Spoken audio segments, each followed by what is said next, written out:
My college best friend Nancy was all glitter and drama, exactly the chaos I thought I needed. I laughed off her fake compliments and copied style as flattery. Then I woke up to my dorm door plastered with my selfies defaced in Sharpie slut, liar, fake. My stomach dropped. That was sophomore year. Today, Nancy's on probation and barred from campus housing for stalking. And I'm just beginning. Back in freshman year, I was the quiet girl with chipped nail polish and thrift store hoodies. Nancy was the spotlight, introducing me like her project. She corrected my posture, rewrote my Tinder bio, and told me I was lucky she noticed me. I thought that was friendship. Leo, the raw, once warned me she was intense. I laughed it off. She said no one understood her like I did. I believed her for too long. Nancy loved saying we were twins, down to dyeing her hair after me and mimicking my laugh. I didn't mind at first, then she started finishing my sentences and buying the same clothes. She even posted old pictures of me as her own. Leo noticed. It's creepy, Hopper, he said. I shrugged. She was lonely, I told myself, but when she forged my signature to join a campus club, I started feeling the chill. Things shifted after I started dating Leo. Nancy went silent for a week, then flooded my inbox with passive-aggressive memes about betrayal. She claimed Leo flirted with her once years ago. I felt a twist in my gut. Leo swore it wasn't true. That week, someone egged my dorm window. Nancy brought me tissues, acting clueless. I thanked her. Then I found a photo of Leo and me on her desk. His face scratched out. Nancy created a burner Instagram filled with photos of me, captioned with twisted diary-style entries. She wears my smile today. One post read.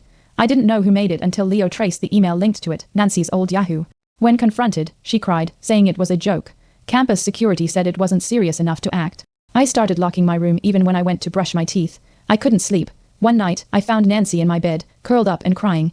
Your scent calms me, she said, as if that made sense. I stood frozen, phone in hand. She'd copied my bedding, my posters, even my Spotify playlist. I asked her to leave, she said. I miss us. Leo said it was time to report her again. I hesitated. Maybe she just needed help, but I couldn't shake the unease wrapping around my chest. Nancy started copying my class schedule. I'd see her already seated when I walked in, acting surprised. Professors thought we were best friends. She even turned in an essay suspiciously similar to mine. I confronted her. She smiled. We think alike. Leo urged me to switch classes. I didn't. I wanted to prove I wasn't scared. But when I overheard her whispering my GPA to someone, I knew she was tracking everything. That terrified me. I emailed the dean. Then I walked straight to Nancy's study group and slammed down a folder of screenshots, burner posts, stolen essays, photos. You need help, I said loud. She laughed. You're nothing without me. Eyes widened. A girl dropped her pen. Leo stood behind me, silent but solid. Nancy lunged for the folder. I stepped back. My voice didn't shake. This ends now. Security was called. She smiled as they led her out. Nancy was suspended, pending a hearing. But it didn't stop. I started getting anonymous texts. You're me now. Leo checked her Snapchat. She'd posted a countdown. She'll break soon. I cried into my pillow that night, phone in hand, shaking. Leo held me and said we'd move to off-campus housing. I nodded, but deep down, I knew it wasn't over. Nancy had cracked something open, and now, I had to protect everything she wanted. I found my favorite necklace snapped in half on my pillow. The one Leo gave me. I hadn't told anyone I brought it. My door was still locked. Campus police reviewed footage. No entry. Nancy wasn't on record. I slept with scissors under my mattress that night. Leo offered to stay over. I said no, too proud. But when I caught myself flinching at shadows, I knew I wasn't okay. Nancy was still here somehow. My scholarship advisor called me in. Someone emailed them claiming I plagiarized my application essay. Attached was Nancy's version, identical. I explained everything. They nodded but said they'd investigate. I left numb. Leo waited outside with a milkshake, his way of saying, you're still you.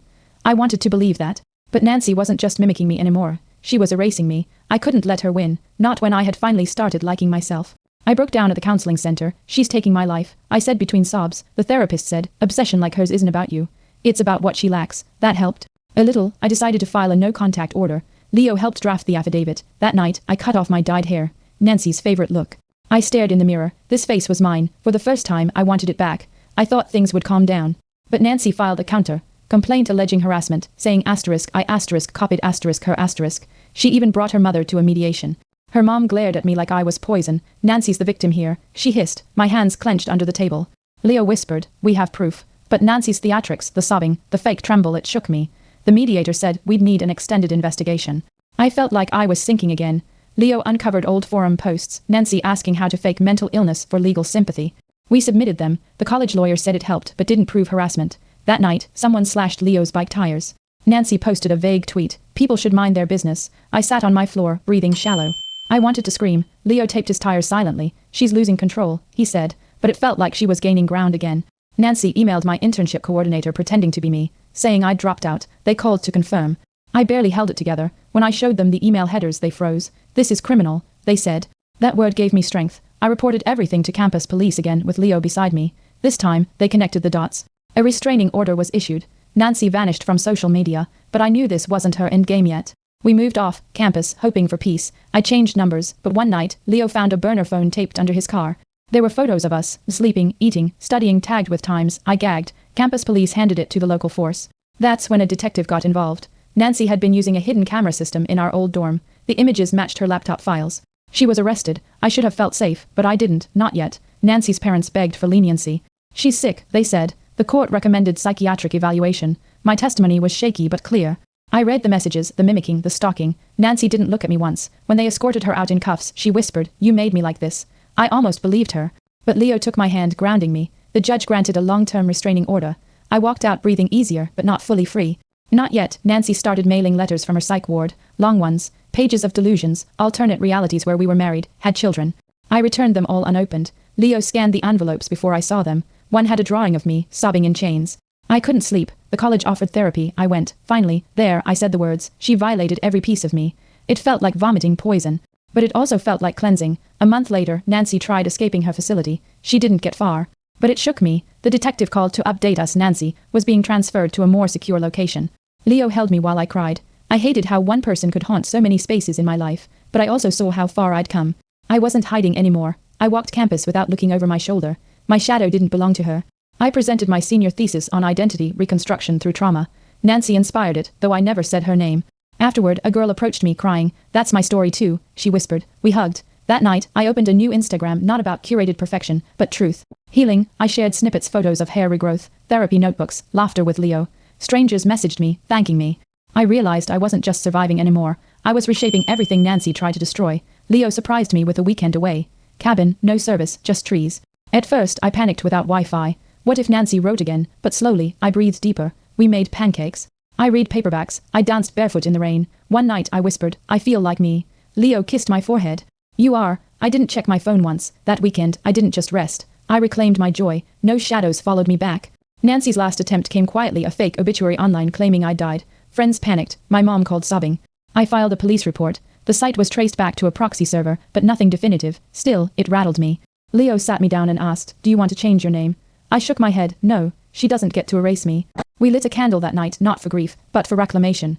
Graduation came with rain and thunder. Fitting. I wore a white dress Nancy once mocked me for trying on. Leo took photos, grinning. I scanned the crowd.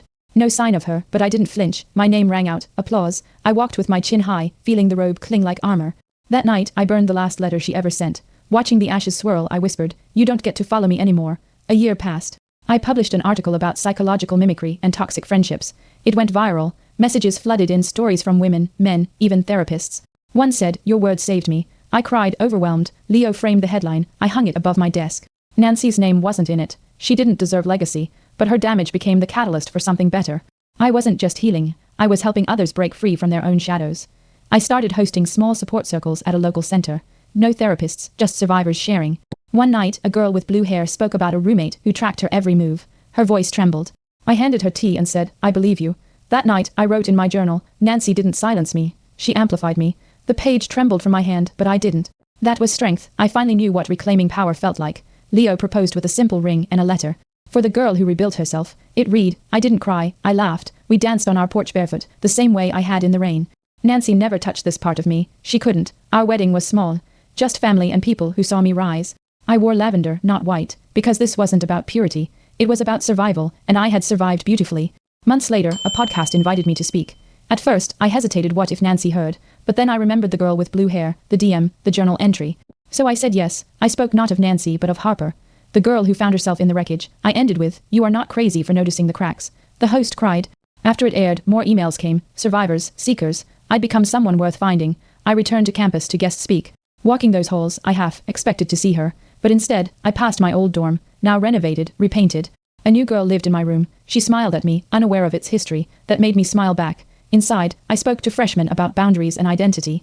No tears, just truth. As I left, a student hugged me and whispered, "You made me feel seen." That's when I wept. My memoir was picked up by a small publisher. I titled it **, The Mirror Was Cracked**. The dedication read, "To every woman who mistook obsession for love." On release day, Leo and I celebrated with pizza and old records. I danced in our living room, clutching the first copy. The story was out now, not hers to twist anymore. I wasn't just Harper, the survivor. I was Harper, the author. In that story, it was finally mine. I sat at my desk rereading the final chapter. I didn't cry. I didn't flinch. That was healing, unremarkable peace. Leo walked in, placed his hand on my shoulder. "You okay?" he asked. I nodded. The silence between us wasn't tension, it was safety. I opened my old diary and wrote, "This is what freedom sounds like." Nancy was no longer the voice in my head. My thoughts were my own. That was enough. I framed my first cease and desist letter, Nancy's name bold at the top. It wasn't to glorify her. It was a reminder. I enforced my boundaries. I walked past it daily, proud. Leo called it my badge of resilience. When people asked why I displayed it, I'd say, because I survived. And I meant it. That letter wasn't fear. It was proof I could say no, demand space, and be heard. That mattered more than I imagined. At a retreat, we were asked to write something we forgave ourselves for. I stared at the blank paper. Then I wrote, for mistaking pain for love. The ink bled slightly, like it understood. I folded the paper and placed it in the fire pit. Flames curled around it. I watched until it was gone. That night, I slept deeper than I had in years. Some ghosts burn clean. Mine finally did. Nancy remained in treatment, barred from contacting me. Her name faded from headlines and life moved on. I didn't follow her progress. That was the real win. I didn't need updates. I wasn't angry. I wasn't scared. I was free. That freedom wasn't loud. It was quiet mornings, unlocked doors, unblocked playlists. My life stopped reacting to hers.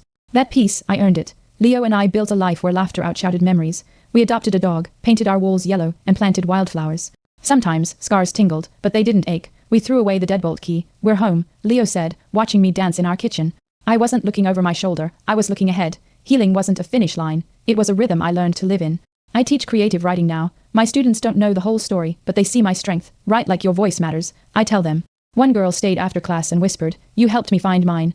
That's when I knew, legacy isn't built on trauma. It's built on who we become despite it. Nancy stole years, but I reclaimed everything else, especially my voice.